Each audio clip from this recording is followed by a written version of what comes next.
जय हिंद फ्रेंड्स। अभी तक हमने फिजिकल क्वांटिटीज के बारे में पढ़ा।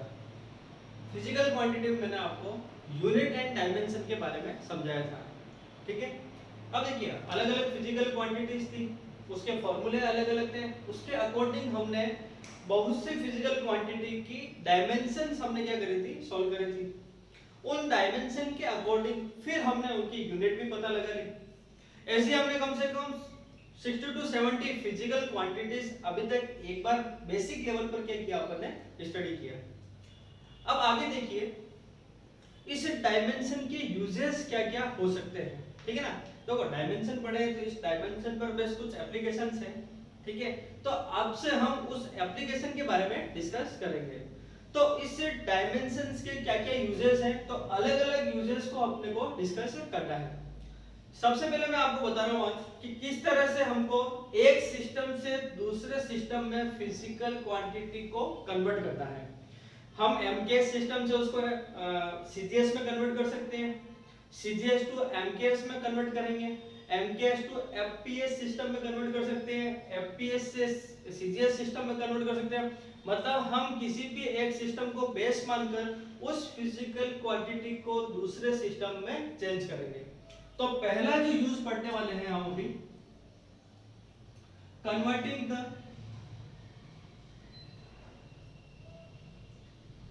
Magnitude of a physical quantity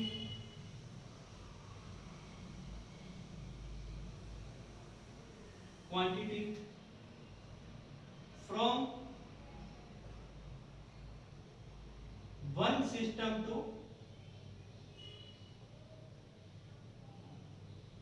another system. एक सिस्टम से क्या करना होगा अपने को, दूसरे सिस्टम में चेंज करना होगा। ठीक है, अब देखिए बेसिक एग्जांपल लेके बता रहा हूं। मीटर है, एक मीटर को मैं कहता हूं कि सीजीएस से में कन्वर्ट करो तो पता है अपने को एक मीटर में क्या होता है, 100 सेंटीमीटर होता है।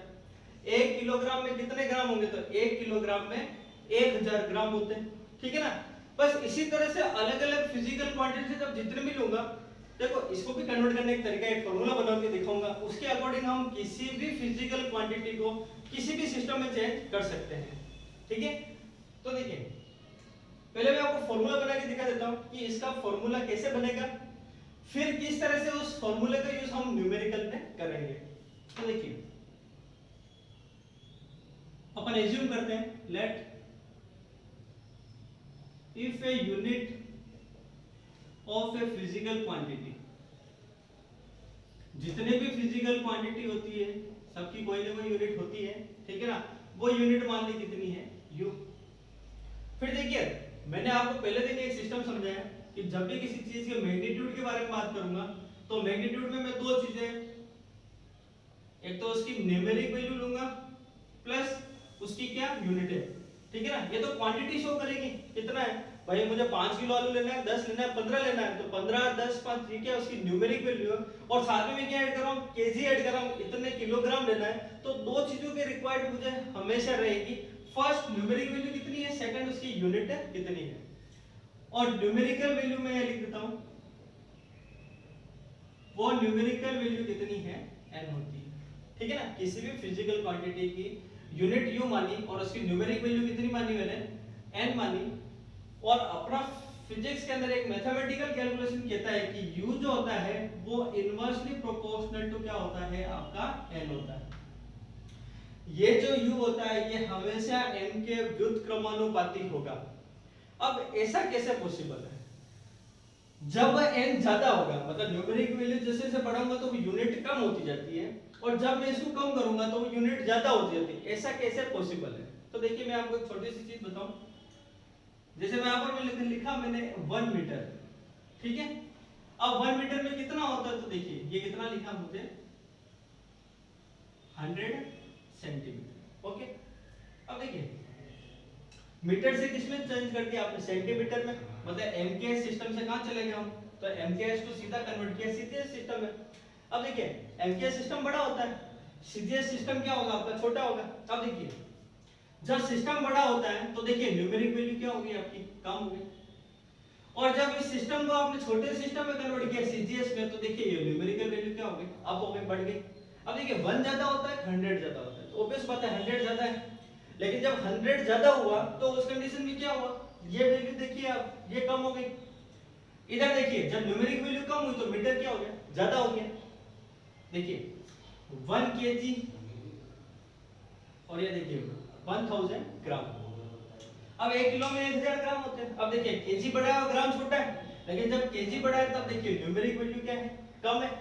और जब ग्राम लिया तो ये इसके कंपैरिजन में छोटा है, तब देखिए न्यूमेरिक वैल्यू क्या हो गई आपकी, बड़ी हो गई। तो एक चीज सीधे से समझ में आ रही है कि जब न्यूमेरिक वैल्यू को अप करोगे तो यूनिट डाउन होती है, और यूनिट को अप करोगे तो न्यूमेरिक वैल्यू क्या होती है आपके, डाउन होती है। इसलिए यहाँ लिखा है मैंने u is inversely proportional to 1/n, और un इक्वल टू क्या हो जाएगा आपका, कांस्टेंट आ जाता है। ये एक नियत बनता है। तो किसी भी फिजिकल क्वांटिटी के लिए आपको u और n की जो वैल्यू होती है वो क्या होती है आपके, कांस्टेंट, नियत होती है। इसको ऐसे लिख सकते हैं अपन कि u1 n1 इक्वल टू कितना होता है, u2 n2, ये ठीक है ना। जैसे ये फर्स्ट वाली चीज मैंने मानी u1 और मीटर को ले लिया मैंने n1, उल्टा लिख दिया n1, और ये क्या लूंगा मैं u1, इसको क्या लेंगे अपन n2, और इसको क्या लेंगे अपन u2।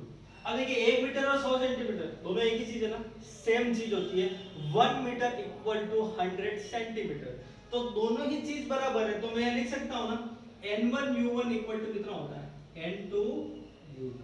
ये एक फॉर्मूला बनता है, ठीक है। अब देखिए कोई भी फिजिकल क्वांटिटी हो उसको एमकेएस में लिखेंगे तो एक सिस्टम ये बनेगा, सीजीएस में लिखेंगे तो उसका दूसरा सिस्टम बनेगा। तीसरे एफपीएस लेता हूं मैं, सपोज करो, तो ये क्या बन जाएगा n3u3। इस तरह से क्या होता है आपका एक बड़ा फॉर्मूला बनता है।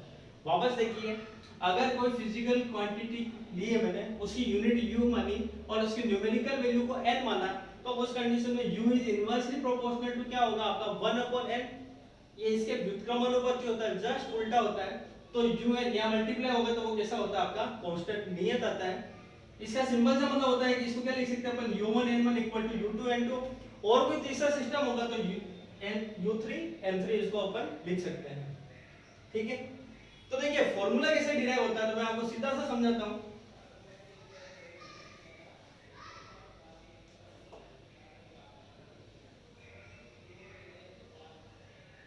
Let me take a physical quantity Q, ठीक है। हमने कोई भी एक फिजिकल क्वांटिटी क्या मान ली, Q। अब देखिए for one system, unit of physical system, physical quantity, एक सिस्टम के अंदर मैंने मान लिया कि यूनिट क्या है उसकी u1, न्यूमेरिक वैल्यू आप मान लो इसके अंदर, न्यूमेरिक वैल्यू वो मान ली कितनी है मैंने n1।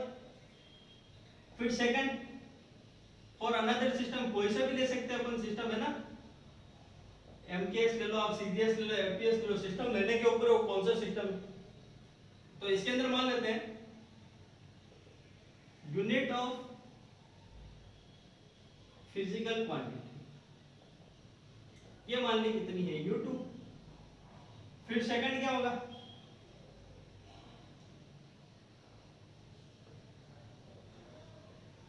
Numerical value of physical quantity, है ना।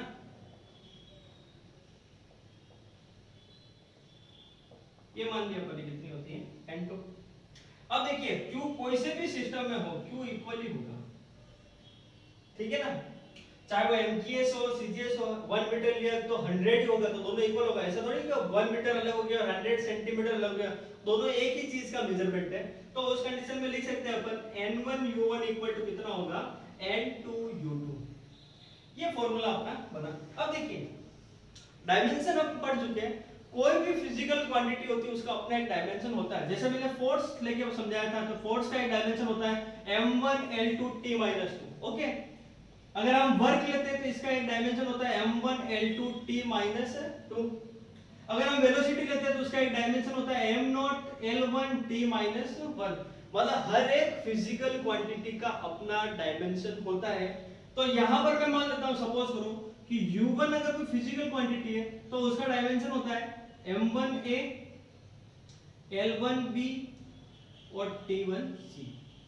कोई भी फिजिकल क्वांटिटी होगी उसका अपना क्या होगा, यूनिट होगा और उसका पर्टिकुलर अपना डायमेंशन होगा।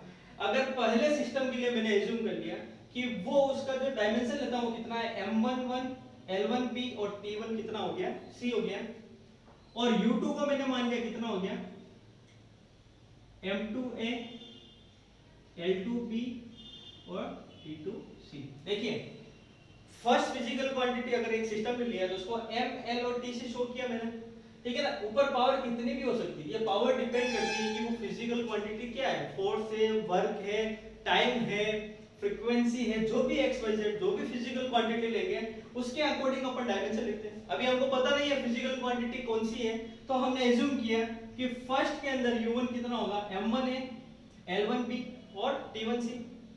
सेकंड मैंने मान लिया कितना हुआ u2 equal to m2a l2b और t2c। ये अपने पास एक पर्टिकुलर क्या आती है, एक वैल्यू आ गई। अब देखिए फॉर्मूला क्या बना, n1u1 इक्वल टू कितना बना n2u2। इससे आप कोई भी न्यूमेरिक वैल्यू निकाल सकते हो। n2 फाइंड करना है तो कितना हो जाएगा n1 u1 अपॉन कितना हो जाएगा u2 हो जाएगा।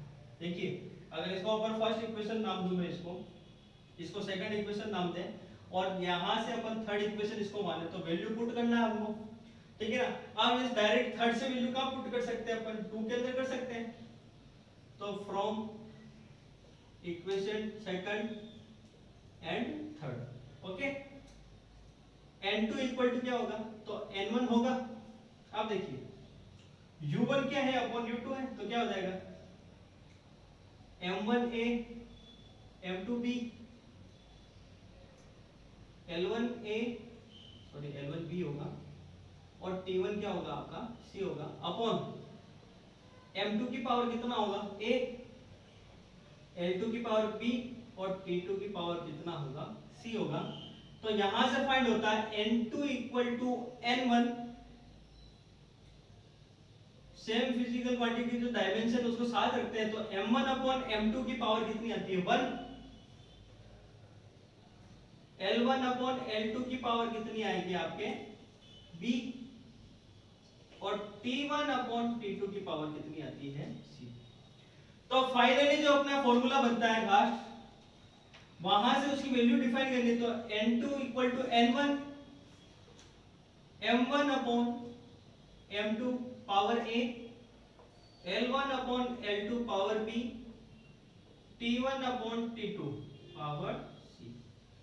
किसी भी फिजिकल क्वांटिटी को एक पर्टिकुलर सिस्टम से सेकंड सिस्टम में जब भी कन्वर्ट करना होगा तो हमेशा एक फॉर्मूला डिराइव करेंगे अपन जिसकी वैल्यू होगी n2 equal to n1 m1 upon m2 की power a l1 upon l2 की power b t1 upon t2 की पावर c, ठीक है ना।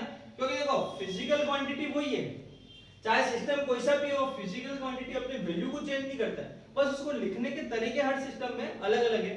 तो वो जो फिजिकल क्वांटिटी q है हमेशा q ही रहेगी, ठीक है ना। हाँ फर्स्ट सिस्टम मान लिया उसकी वैल्यू कितनी होगी n1u1, सेकंड में कितनी होगी n2u2।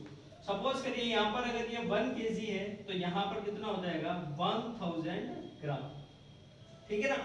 तो 1 चेंज हुआ 1000 में तो सिस्टम भी चेंज हुआ, किलोग्राम किस में कन्वर्ट किया मैंने, ग्राम के अंदर कन्वर्ट किया। लेकिन 1 किलो की जो वैल्यू है वही आपके 1000 की वैल्यू होगी, ठीक है ना। मतलब दोनों ही आपके क्या है सेम क्वांटिटी है। तो हमेशा अपने को जब भी किसी पर्टिकुलर सिस्टम में चेंज करना होगा तो ये फॉर्मूला हमें अपने माइंड में सेट रखना होगा। इस फॉर्मूले का यूज करके हम किसी भी सिस्टम में उस वैल्यू को चेंज कर सकते हैं, ठीक है ना। मैं कुछ बेसिक एग्जांपल आपके सामने रखूंगा अभी, लेकिन एक बार अच्छे से आप इस फॉर्मूले को देख लीजिए, ठीक है ना। u1 ये फॉर्मूला, ठीक है ना, u2 की वैल्यू ये डायरेक्टली ये वैल्यू पुट करी अपन ने इस फॉर्मूले के अंदर, ठीक है ना। तो यहां से n2 फाइंड हो गया, n2 equal to n1 m1 upon m2 ल1 अपॉन l2 और t1 अपॉन t2। यहां से अपना फॉर्मूला डिराइव हो चुका है। अब हम क्या करेंगे, इसके अकॉर्डिंग न्यूमेरिकल सॉल्व करेंगे।